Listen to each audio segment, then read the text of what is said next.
All right.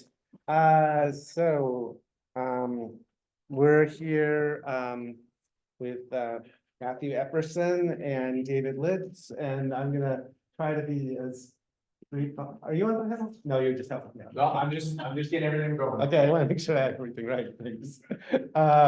And we're here on the panel to discuss real estate for us by us through community investment. And Matthew Epperson is a U.S. Southern cooperator by passion and training, having invested 10 years within the U.S. consumer owned grocery retail co-op sector before moving on to work in finance and platform research co-ops, and now serves as enterprise and employee ownership domain expert for Zolidar, which is a startup app company. He also founded the Georgia Co-op Development Center. Also on this panel is David Litz, a seasoned real estate investor, developer, and construction executive and tech expert. Yeah, right. Who has climbed from the bottoms of alcoholism to spearheading community revitalization through cooperative enterprise and impact investing. Just 3 years sober in 2005, he ran a small property management and contracting enterprise, prioritizing the hiring of individuals in recovery. In 2010, he founded the Appalachian Field Services, which to this day provides employment as a reentry strategy. And in 2025, founded Ladders to Ladders in Hagerstown, Maryland, a nonprofit providing transitional housing. In 2018, envisioned the impact real estate portfolio, which I guess gets to this panel. Yes. And works renovating distressed properties in historically oppressed neighborhoods in the charmed city of Baltimore. So with that, there's more, but I won't go over the entire. But he's raised, I guess, up to going into this year, I raised $5.2 million for the co-op, which now holds 22 properties. So really interesting strategy. Has a co-op consultancy called Streetwell. So that's probably some of the bios. The full bios are on your app, so I won't bore you with the details. And before we get started, Kathy Staff has a housekeeping thing regarding how are you going to get back to your hotel room today? Okay. Sorry to interrupt the flow here. We just need to make sure we have a little bit of a sense. Tonight, there's bus, of course, it goes to and from the Heritage Center for the evenings program. We won't use this unless we need it. Yeah. Who might need to return here to this location? For those, it's really a question for those of you who may have cars here. Are you planning to drive yourself to the Heritage Center and from there to your evening lodgings? Or were you sort of expecting to hop on the bus and come back here? Can I quickly assess the group? Is anybody here with a car? What's your intention? I'll just drive. You'll just drive yourself? Yeah, that's. Okay. Okay, so just for the sake of a little bit of bus logistics that we're exploring, nothing confirmed, but to get a sense of what might be possible in terms of adjusting our drops. You might just have to walk back from the museum. Well, so then rather than. So which of you goes first? I do. And possibly the Baymont and Comfort Inn, although that's a little bit of a logistical question. But if this group doesn't need to come back here, that helps us maybe minimize the number of stops the bus needs to make. So, all right. Matt, I'll get a sense from the other room and then we can. Thank you, Kathy. Appreciate it. Carry on. Thank you. All right. So Matt's going to go first, and Matt will present, then David, and then I'll address questions, but they both have planned presentations to go for. All right. Hello, everybody. So I'm Matthew, and we do have an extra mic here to like amplify, but can folks hear okay in the back? You're good. Okay. So I'm just going to try to, and if obviously no worries with feedback, if you need me to like speak up or anything, just let me know. So again, welcome to move forward. That's allowed. Yeah. Yeah. I don't think we smell bad. So. We might. Okay. It makes sense. All right. And again, so thank you, Steve, so much for the introduction. And today we're talking about real estate for us, by us, and through community investment. And so I wanted to start off with just a clarification, because I think it's a provocative title. So what do I mean by for us, by us? Well, so for my part of this presentation before, and David will speak then to his scenario and situation, I'm speaking for us as in terms of the Hive Mind Community Investment Cooperative. And I'll get into what exactly that means, but I'm speaking to you from Athens, Georgia. So that'll be the context also of the group that I'm speaking about specifically in our approach to real estate as a strategy. And so these are our founders, Imani Scott Blackwell, Shirlisa Coleman, Joy Brown, and Cassie Chantel are our 4 founders. And I'm in the text at the bottom. And with our mission statement, so we are fighting poverty and building community wealth in the Athens, Georgia, and surrounding counties. And to help you visualize what that means geographically speaking, that is Northeast Georgia right there. That is Athens, actually, Athens, Clark County. And that also includes 6 surrounding counties as well. So we're about, and folks always want the landmark to Atlanta. So it's about a 90-minute drive to Atlanta is where we're situated outside of. And so to get into the actual story of the real estate strategy and who we are, I thought it could be helpful to start with the story of real estate displacement. And so back in May of 2022, we had this group come into Athens, this Prosperity Capital Partners, came to Athens and more or less started displacing residents with their acquisition strategy. So they're a private equity group. They came into this particular housing development and displaced many individuals in that place. And so I thought it was instrumental to see also that like they're actually very transparent about their strategy as an organization. So, you know, you see it right on their website, literally on how it works. If you look up Prosperity Capital Partners, they make it very clear what their strategy is. So they perform some kind of a screening. They do what they call forcing appreciation by adding real value. So they buy up properties that they can get cheap. They fix them up in some manner, and then they increase the rents. And in our case, also then refuse to accept Section 8 vouchers. So this is what led to so many of our evictions actually in this particular community, as there were quite a few Section 8 residents in this community here when Prosperity Capital Partners interceded. And so this was kind of the impetus, you might say, of us thinking about more of a cooperative real estate strategy is like, well, if money can just appear like this and take over and displace people, what is there an alternative? What could be done otherwise, you know? And so that was kind of the late night Googling that began Hive Mind Cooperative. And so I just wanted to really quickly zoom out for a second to say, and to give a shout out also to Marjorie Kelly's new book. What is it called? Yeah, Wealth Supremacy. Thank you so much, Steve. Because in that book, she makes a really, I think, candid case about sort of the state of financialization in the United States. Basically, the takeaway from this graph, I know it's a lot to look at, it's quite small, but basically, if you look at this bottom line right here, this solid gray line at the bottom, so I will try not to blind you, Steve.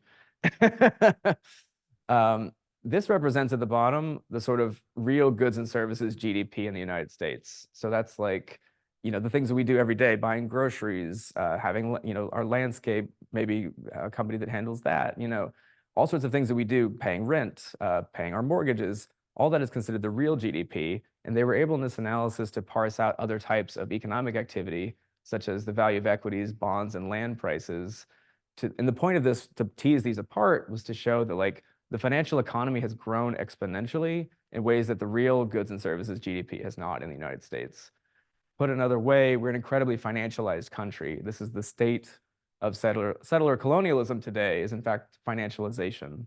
And thus we see the skyrocketing prices on things like housing, and the challenges of accessing it is that we have to service the investors who drive up these types of prices in the market, right? And when we only see a singular GDP, we typically can't see that fact. It hides the fact that these are different types of GDP, you might say.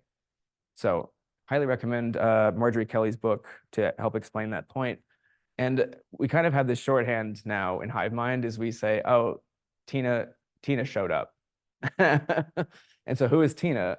Well, she's actually shorthand for Margaret Thatcher, as it turns out, with her book here, or rather this famous quote, "There is no alternative." And so we often find that our real estate strategy really is like, it's almost like, you know, a decolonize. In fact, it is. It's a decolonization strategy in the sense of like, we need to be able to challenge that narrative. So we have a narrative strategy of, no, in fact, there is an alternative. We could actually do real estate differently. And so just to also kind of underscore back at the local level, who it is that we're thinking of also when we say for us, by us. We're also really tuning into rent burden. So we've got some information from our community survey in 2020. We're centering in on what we call rent burdened individuals by income. And so these are folks who are typically making less than $35,000 a year living in Athens, Clarke County, which ends up totaling to nearly 10,000 cost burdened households in our area, with almost half being extremely cost burdened. And thankfully, with a partnership with the University of Georgia, we can actually, with our geography department at UGA, start to actually visualize geographically, like, well, where is that? Who is that? As a result of that. So they pulled together some graphs for us here using the American Community Survey data and broke apart all the different census tracts within Athens, Clarke County, and then helped us hone in on a particular area within our sort of greater downtown area we're calling Inner East Athens. So this is kind of the first, maybe ground zero, you might say, of like where we're honing in on, because it's also a place where we've seen some of the greatest displacement within Athens. And so that in of itself is a story of the proportion of Black residents by block in Athens, Clarke County. And you can see on the left how if you compared 2012 to 2022, so over that 10-year span, they'll use a color coding graph here to show that like the Black residents of Athens, Clarke County have been pushed to the darker blue sections, to the fringes of Athens, Clarke County. That's where the greatest change has occurred in proportion of where Black residents are living. And we've also seen simultaneously, because we're a university town and now we can actually tell this story visually, the change in college enrolled residents has happened in reverse of that, right? So college students are also going where Black residents used to be, essentially pushing them out. So this is a way that we can start to visually tell the story of displacement in a college town, basically. But we also know that this is not new. And so this has also been a recent development, and we've made advances in Athens around specifically the redress of urban renewal, which is, there's a particular neighborhood right on the campus of UGA called Town. And so now we've actually achieved an official proclamation from our city government starting to redress urban renewal that specifically displaced Town right on the university's campus, which, as James Baldwin famously said, urban renewal means Negro removal. So we've come to a point of actually being able to start to publicly recognize and hopefully redress some of that. So the way that we try to bring that again back to like the small level of like who is Hive Mind and what is our strategy, we've developed what we consider a two-pronged solution to trying to take back real estate for ourselves, more or less. And so on the one side, we have what we're calling a diversified community investment fund.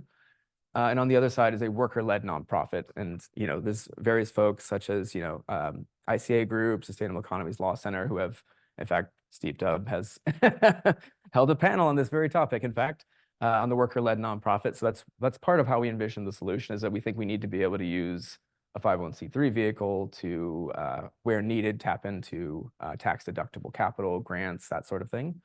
But on the other side, we think that we need a crucial other piece to the house, which is this diversified community investment fund, which is, again, our real estate strategy and really what we mean by community investment cooperative. And again, in the name of reparational wealth building. So to hone in a little bit on that DCIF, because it's maybe one of the more newer concepts here and really comes from this group NC3, who really we were able to join into a cohort of folks who were kind of learning together of like, well, what does that mean, a DCIF? So you should say who NC3 is. Yes, and that's the National Coalition for Community Capital.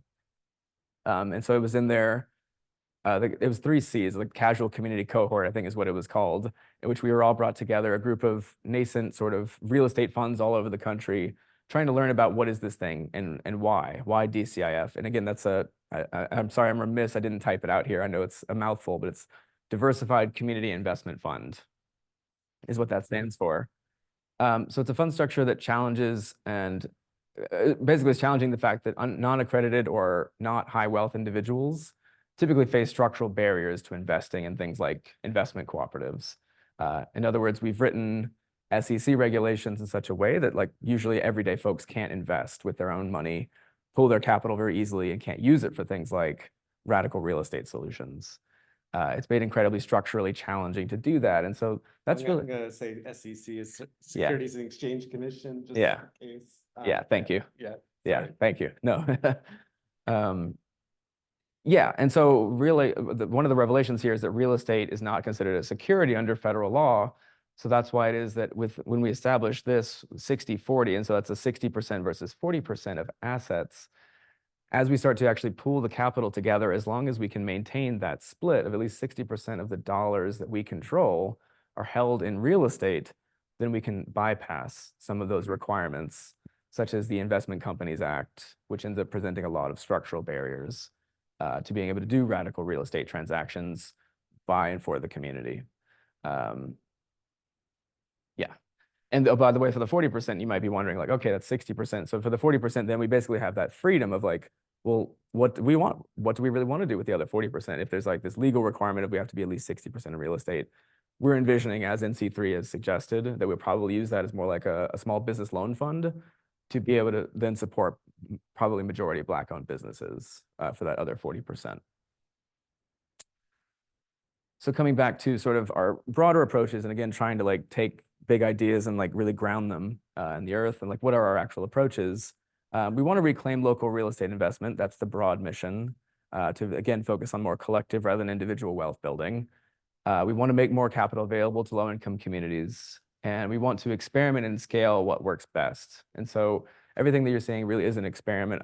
We sometimes use this expression scheming and dreaming, because like that's a lot of where we are right now, is because we are still a new organization. Part of why I bring David is because he's a lot further along than we are. But this is kind of like what we're currently dreaming up right now in Athens. So what are those potential use cases? So if you'd imagine, so someone's a homeowner living in Athens, Clarke County, they have a large lot of land. Maybe they want to subdivide the lot and they want to add another unit that can be available for someone who's a part of a low-income family. What about single mothers joining together to move in together? And what they need is gap financing to secure some kind of bank financing to be able to do that together.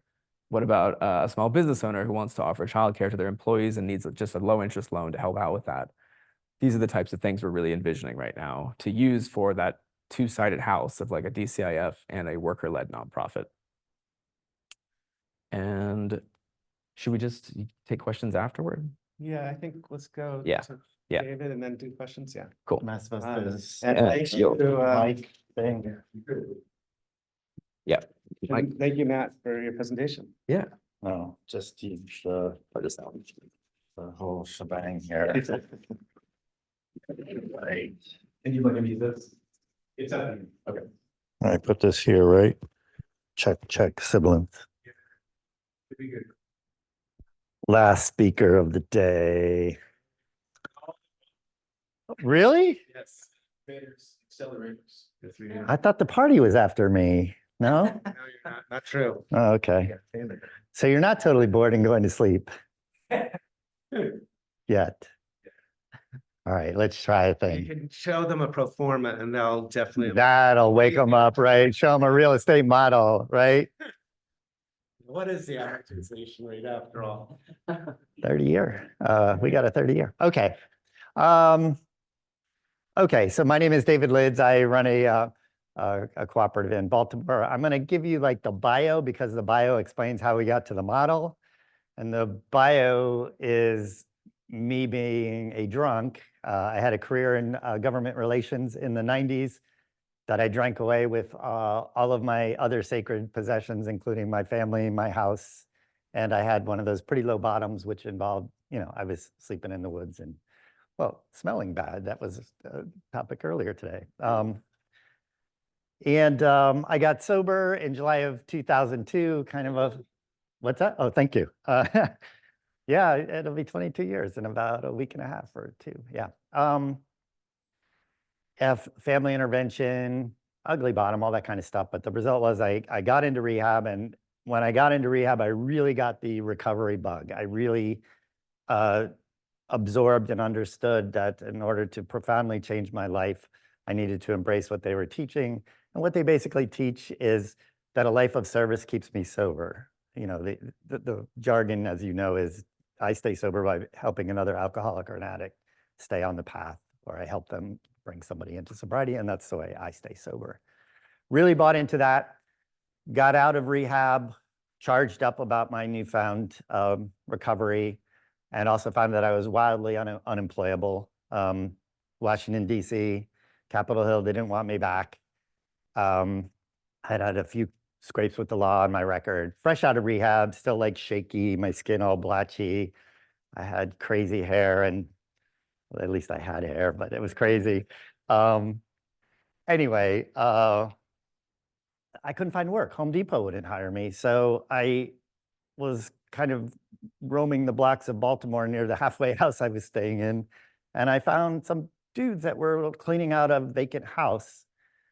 And I just got nosy and asked them what they were up to. And they were contractors hired by national lending institutions, kind of indirectly. There's like a little service supply chain there, but that's what they were doing. They were servicing foreclosures for owners of those assets, which included FHA, Fannie Mae, Freddie Mac, Bank of America, Wachovia was a bank at the time. And that seemed kind of cool to me. And I asked, they said, do you want to work? Do you want to push a lawnmower? Do you want to help us bag up trash and pull it out of this house? Do you want to help us sweep up and shovel up rat shit and put it in a bag and take it out of this house? And I said, yes, that's what I want to do. And what I'd found in that moment was that I had stumbled literally my way into a low barrier employment opportunity. Didn't know any of this jargon at the time, but they didn't care about my background. I just had to be willing and ready to do these things. And then once I got a tiny bit of training, all I needed was a cordless drill, a digital camera, a lawnmower, and a crappy van, and I could get going in this business as an independent contractor. So again, low costs, no check the box, easy to enter, even given my background and that I was still living in a sober house. Nobody cared about that stuff. And it was an entry point with a future. If I wanted to turn this into a legitimate contracting company or property management company or asset management company, I could. I didn't know that at the time, but I just kept pushing the lawnmower and trashing the properties out and changing the doorknobs and boarding the windows and tarping the roofs. And my business grew, and I did the thing I learned I needed to do to stay sober, which is as the business grew, I hired other people who were trying to stay sober or were trying to just get sober. Not because I'd ever heard the word social enterprise, not because I'm a saint, but because this is what I was hearing I had to do to stay alive. And also, this was like the workforce that was most accessible to me. I'm hanging out in the rooms of AA, and and my people are just people coming back from jail and rehab. So, and they need jobs. So I stick with that, and the business grows. Again, I've never heard terms like social enterprise or impact investment, but we have this thing, and eventually I'm starting to get my chops. I get a real estate agent's license. I get my contractor's license. I start developing relationships with investors, and I start pitching the idea of opening up sober houses. So now we have a very innovative and holistic employment social enterprise model that is pretty unique because we do both. We do housing first. We provide a safe place for somebody to stay when they're trying to come off the streets or come back from rehab or jail. We provide peer recovery services in that setting. And once our residents are stable, we offer them jobs in the construction company. Perfect jobs, because if they're still kind of shaking crazy like I was, all they have to do is push a lawnmower or help us bag up trash. And then by this point, we're doing full renovations or on the path to doing that. So if they want to advance into carpentry or painting or light plumbing, landscaping, they can, and we can provide them a little bit of training but the means to get beyond entry level and into what you would call a construction trade. By 2000, after the Great Crash, we get very, very busy. There's a lot of foreclosure stock in America. And we discover a couple of things. One is by 2011, 12, 13, we have by now gotten ourselves connected with what we would call the social enterprise sector movement. So we recognize ourselves as such, but we're finding that our clients, I won't name them, don't care. They don't care. The pay is terrible. It's a dark underbelly of the American housing finance sector that I'm talking about. They call it a bunch of things, loss mitigation, but it's foreclosure. These large institutions, I will name the ones that you pay for, Fannie Mae, FHA, Freddie Mac, have a services procurement system that really is just looking to pay the least they can to maintain these assets, which is a form of disinvestment. They really do that, we discuss, well, first of all, so that means they are not paying us well at all. And even when I go to my congressman and say, hey, you have some say in what Fannie Mae and FHA and Freddie Mac are doing, don't you think they should help us support this employment social enterprise model? I get nowhere. So we're getting paid poorly to do this dirty work. And then the other thing we really start to tune into around 11, 12, 13, 14 is that the employers now, the deed holders, are these mysterious LLCs. Series LLC 543275, Citibank is trustee, were our employers, and they were sending us more often than not into really poor Baltimore neighborhoods. Sometimes they sent us to the DC suburbs, and when they send us to the DC suburbs, we do kitchen redos, we do painting, we do the landscaping, we get the property to get put back, ready to be put back on the market. So the community is restabilized after this crash, where all communities got somewhat destabilized. When they send us to Baltimore, or when they send us to Prince George's County, Maryland, which was before the crash, I don't think it's reattained its status, but the Majority Black county. thank you for helping me spit that out. Yes, but was just decimated by the crash because of predatory and extractive lending practices, really. When they send us to Prince George's County, or when they send us to Baltimore, they send us to board up and to pull out, right? So this is disinvestment. Again, I didn't really quite have these terms in my mouth, but we recognized that, wow, we are getting paid to do really bad work and not to restore neighborhoods, but to contribute to their disinvestment. And by then I do start reading the books. I read Color of Law, I read Race for Profit. There's another really great one out there called Home Wreckers, which is exactly how Trump and Munchin and all those guys continued the extraction from poor neighborhoods after the crash with the auctioning off of IndyMac and so on. Anyway, I start reading and understand that what we are participating in is yet another episode of exploitation, extraction, oppression, disinvestment of communities of color. So we start deciding that we are a social enterprise. This is not what we are about. We are workers of mission. We would like to do ourselves better, and we would like to do better for these communities. So we start kicking around this idea we call an impact real estate portfolio. And the idea is, if we can just go out there and find some real impact investment, by which I mean loans on favorable terms, not what the market is offering us, which is 12% and up to do mortgages. If we can do better than that, we can raise that kind of money and then use that money to buy really distressed assets in really distressed redlined neighborhoods of Baltimore. We can then use that same money to renovate the properties right, not fix and flip crap, but like true renovations, get all the lead out, all new systems, like provide housing, dignified housing for folks. We can use all that good volume of good work to provide lots of jobs for our own people returning from prison incarceration and recovering from alcoholism and addiction, or just trying to come off the streets. Great, more jobs at better pay.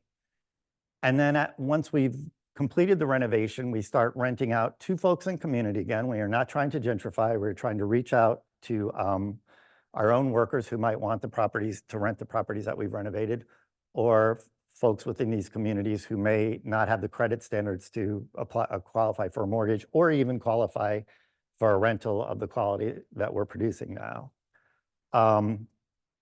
We could do that, and then if we kept all this thing in our portfolio, in our impact real estate portfolio, we could distribute the equity in this growing portfolio that we're creating, first to the workers that did that work, but ultimately to the tenants who move in. And then the last piece is, and we haven't gotten here yet. We're still in the stage. Up to now, we've about achieved. This next part I'm going to describe is where we're at, trying to figure out right now. The last piece would be distribution of equity to tenants over time. So creating like micro shares in this portfolio that would be distributed to tenants over time every month that they pay rent, so that at the end, so if we have a single mom that moves in with 2 kids and stays with the portfolio for 20 years, at the end of the 20 years, she will have shares that look something like as if she had bought that house. So, 5 figures or 6 figures worth of equity in a portfolio, which by that time maybe has thousands or tens of thousands of properties in it if we can keep this thing rolling. So that's the vision. We start pitching it around in 15 and 16. I don't know where I am with these. Maybe we could turn it to do I have the thing? Probably take like 10 more minutes and then we can go to questions. Yeah, I'm almost done here. That's the history. We decided it was time to flip the script. Pitched the idea for a couple of years. Impact investment community is surprisingly uninterested in residential housing. I think that's changing now, but like when I went to SoCap and pitched other impact investors in other venues, they just didn't want to invest in housing. But finally, we recognize what I'm describing. Finally, I came to the cooperative community. What I just described could be achieved pretty well through cooperative principles, cooperative structures, understanding cooperative history. It took me a minute, but we finally got there. And we did a cooperative conversion of this construction company that I had started. And Seed Commons, a CDFI that funds cooperative conversions, did that. They loaned us $500,000 to do a cooperative conversion. Most of that money was not going to me. It was we had bought 3 houses on credit cards and hard money. They refinanced those first 3 houses that we bought. And so Seed Commons had accidentally become an impact investor in housing. They were not really in the business of doing mortgages, but now they were. And then they stuck with us and they experimented with us and they reiterated with us. And so a year later, this was 2019 and 2020, they issued a new line of credit of $1 million to let us go out and try to buy another 5 or 6 properties and renovate. COVID happened, everything got slowed down and the gears got mucked up. We'll skip right by that. A couple of years later, Seed Commons issued another $1 million or so. And then just this last February, they did a refinance that totaled $5 million. $2.3 million of it was refinance of the previous iterations of this deployment, and $2.7 million was new capital. I think we're now at where we've deployed about $3.7 million. We have about $1.3 million left to go in the $5 million. We have 24 houses. Oh, there's a slide that shows this. How do I zoom? I'll come back to that. Yes. I put highly impactful in big bold letters because in case you weren't getting it, Seed Commons. Seed Commons really experimented with us, and then the product that we ended up with, that we refied into last February, is a $5 million line of credit, 3% amortized over 30 years. It is a line of credit that is for purchase and renovation. We don't have to do any kind of refinance into long-term mechanics. So it is a really highly impactful product. And with it so far, we've purchased 24 homes. We're up to 16 tenants and their kids because we have, I think, 7 or 8 or 9 of them rented out now. We're at a very affordable housing. Our rents go as high as $1,850 in a market where that rents in other neighborhoods, the size houses that we're producing in other neighborhoods would be 24 and up. But that's our highest. We go down to $1,100 in rents for 3-bedroom apartments, and we do it, we're income based. If we can make it work for a tenant, we will drop our rents to make sure they stay under 30% of their income. Our staff has gone from 32. When we were working for the crappy taxpayer funded clients, all we could eke out was about $11 to $17 an hour for our staff. And we still were plunging into debt. Now we're coming out of debt. and we're paying $18 to $48 an hour. And we brought our renovation cost down to $100 a square foot. And we were doing quality renovations. We were pulling permits, fully compliant. We've just gotten really kind of good at it, at this particular kind of renovation, where you take a house that's almost collapsing in on itself and you rebuild it. We're getting kind of good at it. And these last two bullet points, I would like to point out, like if you are in the co-op world, you're probably familiar with the thesis that maybe the benefit of worker-owned cooperative is, as productivity increases, that economic benefit goes into the workers' pockets. Yeah, so we've got a little more than 1 million left, and by early next year, we should be up to 30 properties or so, and we're gearing up for another raise for our tenants. This year will be our first year of profitability, so we'll have our first discussion about dividends, about I'm forgetting my jargon. What do you call it? It's not profit. What do you call it? Patronage dividend. Patronage. Yes, yes. Distributions, patronage distribution. This will be our first year of figuring that out. Yeah, I think, and I'll just maybe go through some of the mechanicals. So we through all this journey, it took us a while to get to where we're at, but what we have is a parent cooperative called Water Bottle, which is where cooperative governance and ownership exists. And then it owns 2 subsidiaries. One is Rising Housing, which is the entity which buys and holds the deeds for all of these properties. It is the borrower of the seed money, of the seed CDFI loan. So it borrows the money, buys a property, and then hires its sister subsidiary, Appalachian Field Services, to do the construction work. And this is what they look like when we first buy them. So what I look for is, as long as these sidewalls, these demising sidewalls, are still relatively intact, I like the roof to be in the basement. Literally, one of the benefits of this is the way we can create the most equity. We can buy these for fairly cheap, and the more work, if you know real estate investment modeling, the more work you have to put in it should mean the more that in dollar terms you realize in equity or benefit. And then this is just how we are imagining evolving our model. So we would like to, scales is such a huge word, but like replicate our models in our model in other cities. And the idea is that now we could come in and act as a developer that does all of the heavy lifting in kind of like an alpha dog, kind of like private equity looking like aggressive way, with a guarantee that we will set up a cooperative. We will help gotta be careful. We will help a community set up the cooperative that they want to be the ultimate receiver of the portfolio that we're building, and we will guarantee our exit to that cooperative, however it wants to look and whenever it wants us to go. So we have nice partnerships with a nonprofit that does workforce training for youth in Baltimore, and so that's a cool picture. And also we do regen stuff, which I guess we can talk about later, but we reclaim all the wood that we're pulling out from the properties, all the old handrails, all of the old pocket doors, the bricks we use to create walkways and patios. And You look what's second chance at all? we are now setting ourselves up not as competitors, but an alternative to Second Chance. Like we just save our own stuff and then we sell what we can to keep ourselves funded. Second Chance is like ridiculously expensive, you know. So anyway, I go and look at how they're pricing stuff, but I don't really buy from them. So questions? Thank you. Thank you. Let's give both the panelists. We're not done with for questions. I thought, just as a moderator privilege thing, I thought I'd ask folks to there's only 10 people in the room, so maybe just, I won't say that on record. There's 50 people in the room. If you maybe just introduce yourself and where you're from, I think that'd be good, and then we'll go to questions. Start in the front. Hi everyone, my name is Osiris. I'm from Puerto Rico. What's going on, y'all? My name is Elias. I'm in the Boston Center for Community Ownership.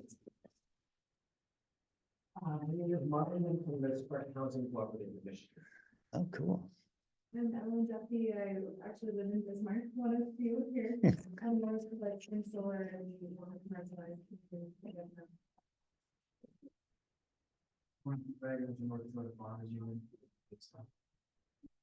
Matt Purdue, also with North Dakota Farmers Union.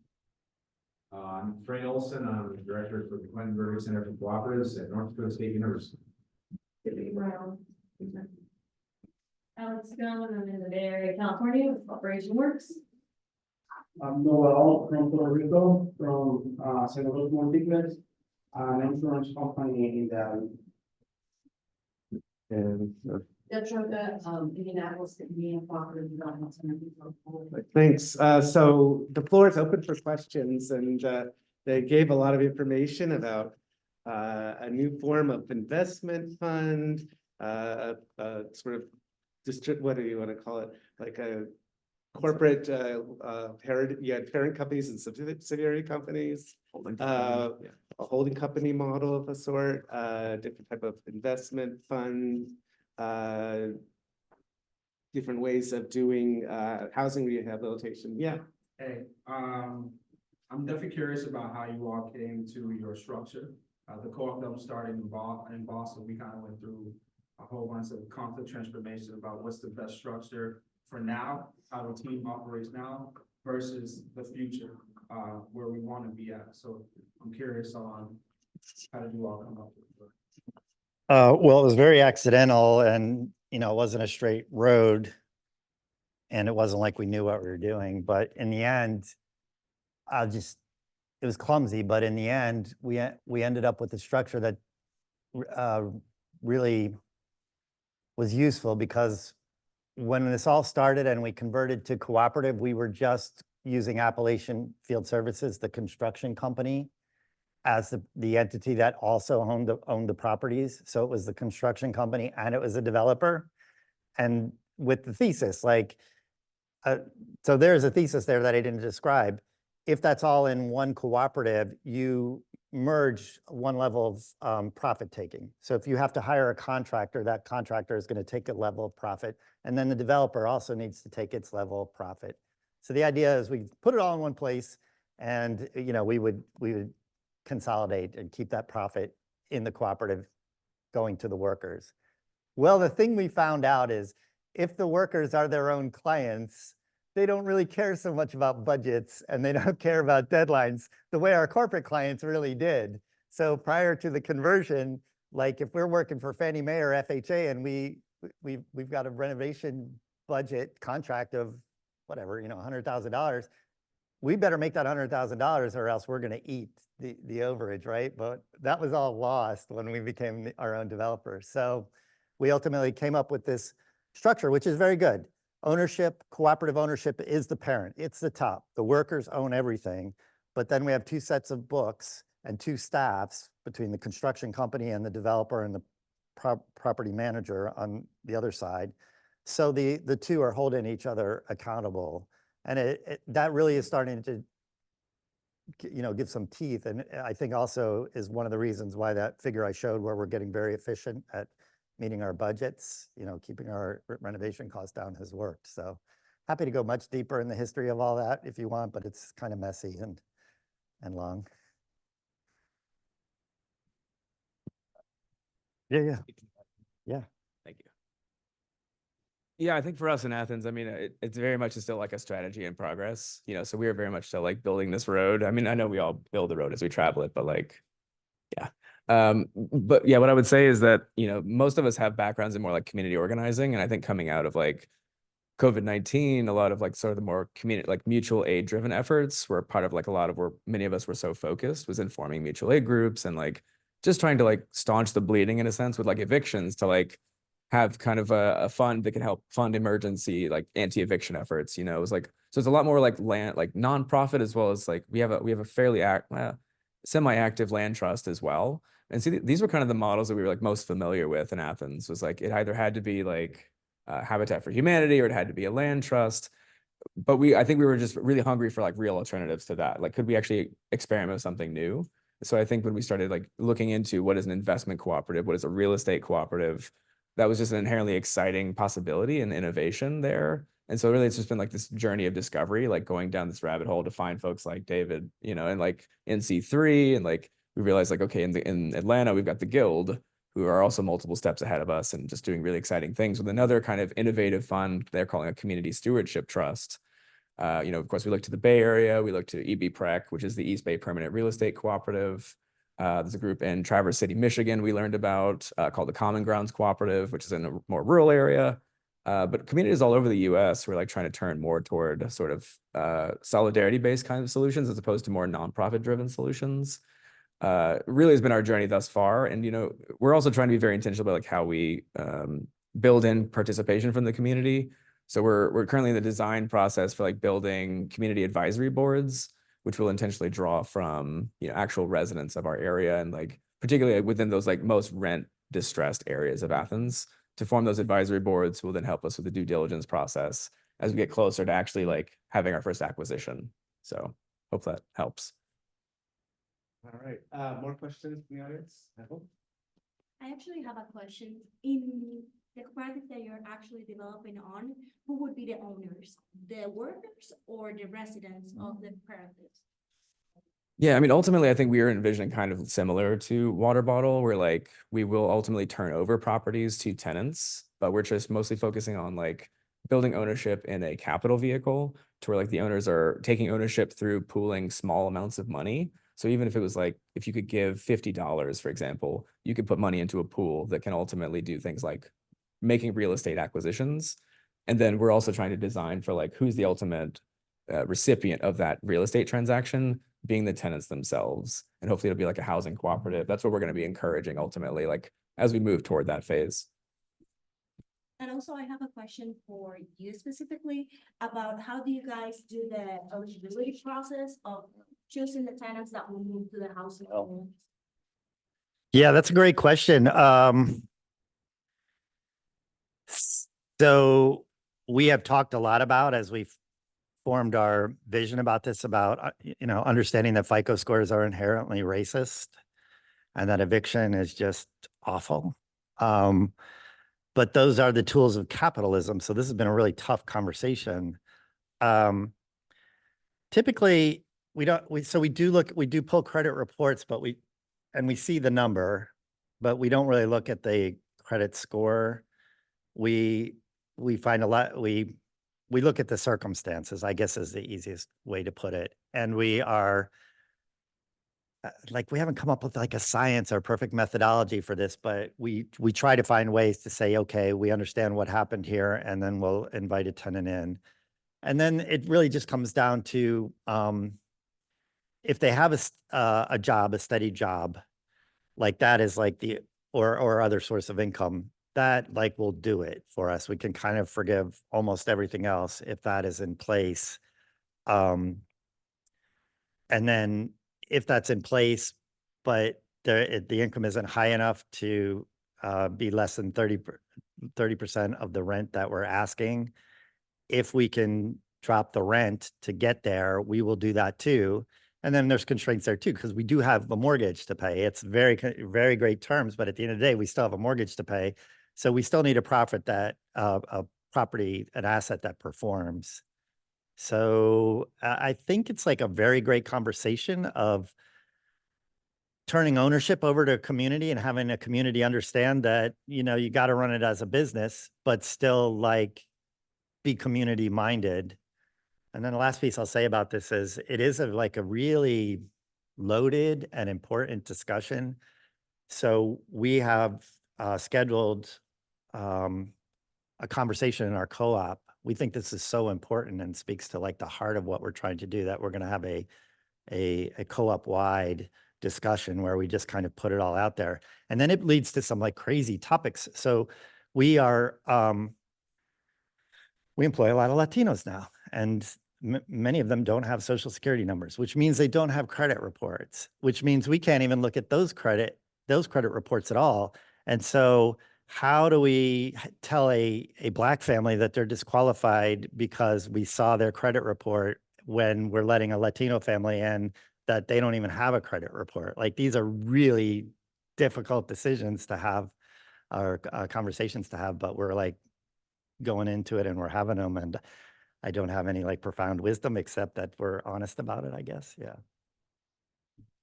Are there more questions? Yeah. I was just gonna say, you should find me later and we can talk about. Okay, I'd like that. You have some wisdom. That is good. I'll throw in a question and we can get more from the audience. So, I think it's worth talking about, like we use this phrase impact investment, which is a complicated phrase to say the least. But who are the people that you're getting, that you raised the 5 million from, that you're hoping to raise maybe the 5 million from? How do you manage that shift? Often even impact investors want control, and you're talking about exiting to community control and direct resident ownership, right? So, what's that conversation like when you're raising the money? So, so both who are these folks, and then how do you do that? Okay. You want to start? Well, for now, we have one investor. We have a couple of small private investors that are in the 100,000 to 10,000 kind of range, that are just people that, kind of stumbled onto us and really believed in our mission. But $5 million of it comes from Seed Commons. Seed Commons is a national CDFI. It's really a network of local co-ops, local loan administrator co-ops. I won't get too weedsy about this. It is a national CDFI missioned to stand up co-ops or to fund co-op conversions. That CDFI product, as I put on my slide, is like the thing. 3% 30-year amortized is a really powerful tool. I think I could give a whole lecture on how much impact you can create if you have money that patient that is being used to rebuild housing. I touched upon a lot of it. Great jobs, cleaning up the brownfields, recovering the lumber, affordable housing, neighborhood stabilization, neighborhood redesign. Seed Commons has also said, we are a $50 million fund nationally, and we have sent 5 million your way. So you go find yourself another CDFI. So we are in a moment where we're raising, and we're having conversations with CDFIs. And on the topic of impact investment, I'm finding it's a real problem right now. By the time we get to the end of this line of credit, we will have the capacity to deploy responsibly and effectively somewhere between $4 to $7 million annually. So that puts us up in a whole new tier. And I really haven't come across, I may have found one CDFI that lends at that level for cooperatives. So this is a thing that I'm glad you asked. I am out in the world preaching about, if you want to make impact investment better, those of you that have the power to do that. I don't know if any of you are in this room have that power, but I think it's all about the CDFIs, more money to the CDFIs, and whatever way it's coming to Seed Commons to allow them to deploy like that. So yeah, I think for us with Hive Mind, I mean, it's really just about the construction of the fund itself, right? And in terms of really trying to learn from best practices around the country as much as we can to draw from those. So that's part of why I'm always trying to lift up and speak about the great projects that are already around the country, like in Baltimore, like in Atlanta and the Bay Area and Traverse City, is because I think in those examples we're learning from, for example, which class of your ownership, for example, has voting power. Always, and I think this is now deep and old cooperative wisdom at this point, equal exchange, we're pioneers of this, right? Separating your common stock from your preferred stock, right? So who has a voting share really should be those people who are actually engaging in the cooperative. And so if we're really trying to center community-based investors, we'll say okay, well, if you can give us $50, then you can have a piece of common stock, and thus you'll be able to vote in the cooperative. We will still have preferred shares. We will try to court maybe a couple of high net worth individuals at these concessionary returns, but the higher returns should go back to those community investors, though. And so we're trying to both equitably remunerate, but also distribute decision-making power in that way, and also to really just try to be unapologetic about our theory of change. As we're approaching and we go to our area community foundation, for example, and we talked to them about like what our mission is, I think we have been unapologetic in saying like we're largely centering like rent burdened and also Black led residential strategy. Like this is the strategy that we have in the theory of change that we have. So I think being unapologetic about that as we approach funders and hopefully as we become more and more successful about approaching those larger pools of money, but not giving them control in exchange for the capital, but really trying to make a case for this being, you could say concessionary investment. I know you used that term earlier, but what is a reparational investment? Can we make that expression live and provocative for folks? I think that'll be really key to our narrative. You're not having too much pushback on it. That's Not- sort of the question. Not yet, yeah. Yeah, What do you mean pushback? Well, I'm giving you the money. I want control. yeah, right, Oh, That is the normal way that Yeah. investment works in capitalism, right? yeah, right. can I speak on that? Yeah. So, our whole IREP model is all about being protective of community equity. So the idea is that we give community the opportunity to rebuild itself. It should take that equity that it builds. So like, I can't even really look at equity investors, and there's like somebody, I keep hearing about impact VC. Maybe some of you know what that is, but I don't know how that would work. So It's kind of antithetical to I definition. don't know, like the people who say it sound like they're being sincere, but I don't know. There is something called community development venture capital. It's a longer conversation. Okay. So whatever impact investment we're taking in, we should be highly at least in our case, we feel like we should be highly protective of this idea that a community is rebuilding its own wealth out of the devastation that has been created through colonialism and capitalism. They absolutely should keep the lion's share of that equity, and they should absolutely have rights to enjoy whatever future profits and increase in valuation that that neighborhood now enjoys. I think I lost my train of thought, but That's great. yeah, okay. Thanks. So we have about, I would say, 10 minutes. Theoretically, we could go up to 15 minutes if we wanted to, but there's a 6 o'clock session, so I want to give you a little bit of a break. So there could be some questions. Yeah, gotcha. Just thinking of pushback, so this is a new way of doing things, and obviously it's like a threat to capitalism. Have you had pushback or anything negative from other developers in the area, or like state and local governments saying, hey, what are you guys doing? This isn't how we do this here. And how do you address that if it does come up? I go first on that one. So in the Baltimore model, what's really cool, it's not cool, but what we're able to do, since we're doing scatter site development, we buy properties pretty much at auction, sometimes from the MLS, but we just grab the ones that come on market that fit our needs. So we don't really need anybody's permission. We're not like asking for the city of Baltimore's blessing. We're not asking for their help. And a lot of times we're just asking them to get out of the way, because sometimes they can be in the way. And the other developers, I don't know, they're not like really that interested in this form of development until a neighborhood starts to, reach that critical mass where it's looking like gentrification, and then the private equity money comes like flooding in. So I think this is one of the reasons why we would like to spread our model, particularly in cities like Baltimore. So this doesn't work in New York City or coastal California.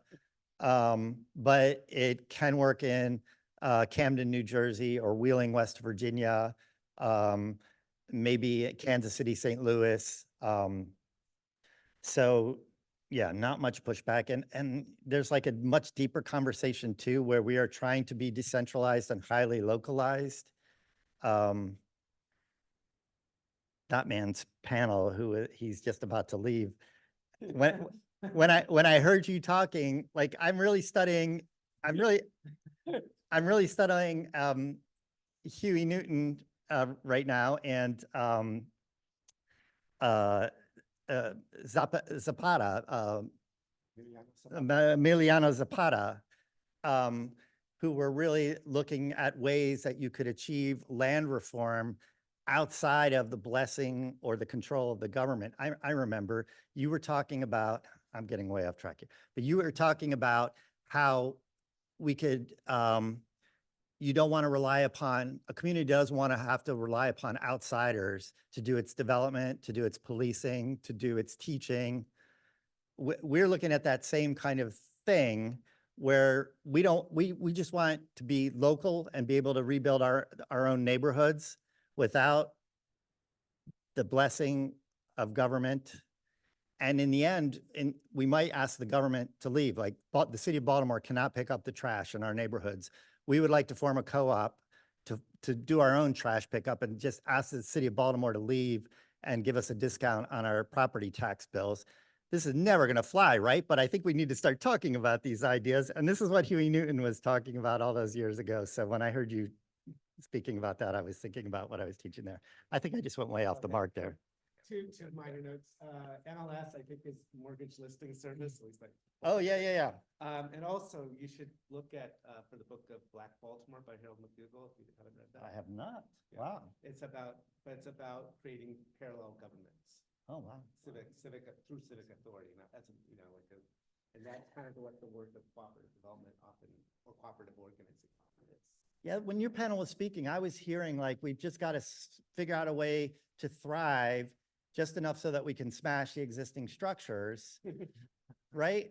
And maybe that's not at all what you're saying, but that's what I was hearing. And I think that's so true. I think American urban government is just an outright failure for urban communities. And I think this is a community where we should be having those discussions. So sorry about that. Other questions? Saluting. Okay. Any other questions from the audience in the back there? Please don't be shy. This could be like the future of the co-op movement to determine these questions in the last 5 minutes. How do you get buy-in from your communities? Like, how do you get people to the table that need this, and how are you spreading the word? Yeah, so right now in Athens, our strategy with that is what we're calling resist and build dinners. So this is it's a one part fundraising strategy, but really it's exactly that. It's community building and base building. So we're just going from house to house as people, like every time we have one of these, we ask someone to raise their hand and host the next one. So it's kind of like a viral, outreach strategy in which we just continue to kind of like socialize the idea of the Hive Mind Community Investment Cooperative. Each time we have one of these dinners, it's a combination of like, okay, we'll chat about it for like maybe an hour and give like a presentation and take questions, but then we eat together. So it's kind of like also kind of prefiguring the world I think we also want to live in, right? Of like, let's break bread together, bring up big ideas, and rejoice together. So that's like our main way that we're kind of approaching the outreach and fundraising right now for our 501c3 nonprofit vehicle. I think long-term, I was kind of getting at the community advisory board though, is like the way we want to like really structurally build in community feedback.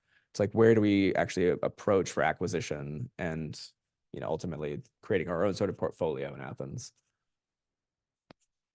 We do a combination of reaching out to existing neighborhood associations where they still exist. In some Baltimore neighborhoods, they do exist and they're very strong. And in other neighborhoods, they're completely absent. So we start building our own.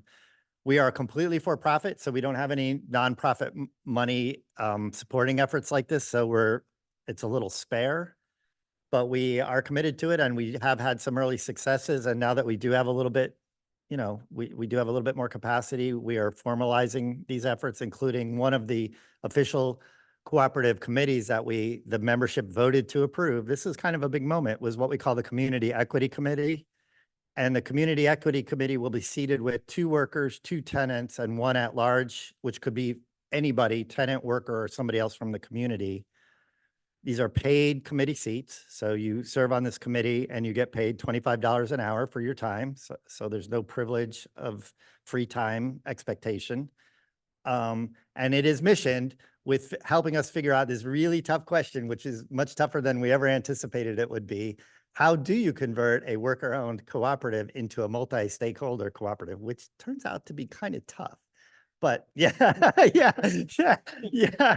Who knew it'd be so tough? But anyway, that thing I just said, that this is the mission of the committee to figure out how we achieve multi-stakeholder cooperative in a community that we're rebuilding is like, I think kind of cool in the right direction.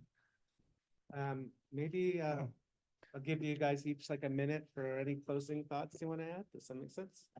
Okay, sure.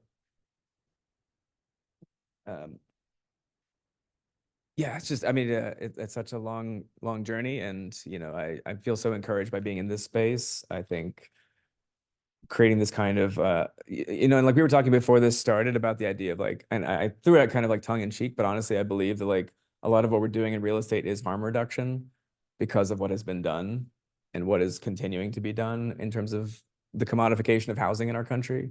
So I'm very appreciative to be a part of this conversation, to engage in a harm reduction strategy to where we can maybe not go so far as to say, and I used to like kind of flippantly say like, oh, we're de-commodifying housing. I think that's a little far to go at this point to say that that's exactly what we're doing, but we're moving in that direction. And I think it's just it feels so healing and so needed. And so, yeah, just glad to be with you all having this conversation. And I also should mention there is a QR code here.